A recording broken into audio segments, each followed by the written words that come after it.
Une histoire vraiment triste qui m'a fait couler les larmes. Un médecin spécialiste entra précipitamment à l'hôpital après avoir été appelé pour une intervention chirurgicale urgente. En arrivant, il trouva le père du patient qui faisait les 100 pas dans le couloir, anxieux, attendant son arrivée. En voyant le médecin, le père s'écria avec colère. « Pourquoi avez-vous pris tout ce temps pour venir? Ne savez-vous pas que la vie de mon fils est en danger? N'avez-vous pas le sens des responsabilités ?»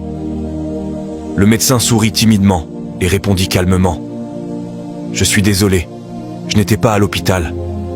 Je suis venu aussi vite que possible après avoir reçu l'appel. Je vous prie de vous calmer afin que je puisse faire mon travail. » Le père, hors de lui, répliqua. « Me calmer, vous dites? Si votre fils était dans cette pièce en ce moment, seriez-vous calme? Si votre propre fils mourait en attendant le médecin, que feriez-vous » Le médecin sourit à nouveau et répondit avec douceur. « Nous ferons de notre mieux, par la grâce de Dieu. Et vous devriez aussi prier pour la guérison de votre fils. » Donner des conseils quand on n'est pas concerné, c'est si facile, murmura le père avec amertume. L'opération dura plusieurs heures.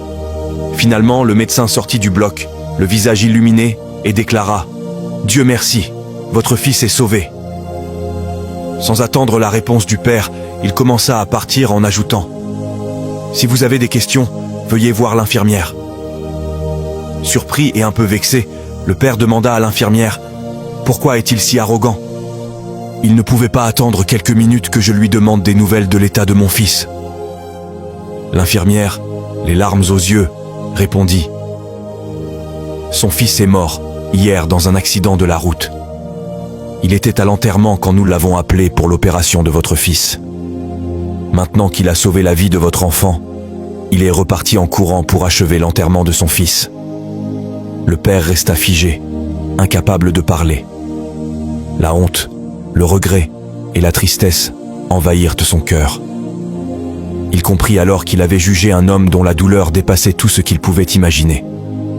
Morale: ne juge jamais une personne trop vite.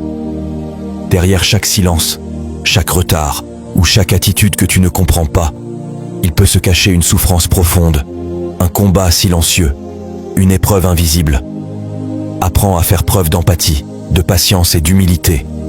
Car aujourd'hui tu juges, mais demain, tu pourrais être celui qu'on juge sans comprendre. La vie nous rappelle que chacun porte sa croix et que la bonté reste la plus grande preuve d'humanité.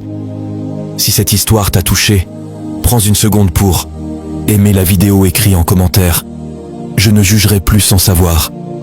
Partage autour de toi pour transmettre cette leçon de vie. Et surtout, n'oublie jamais, sois bon avec les autres. On ne sait jamais ce qu'ils traversent en silence.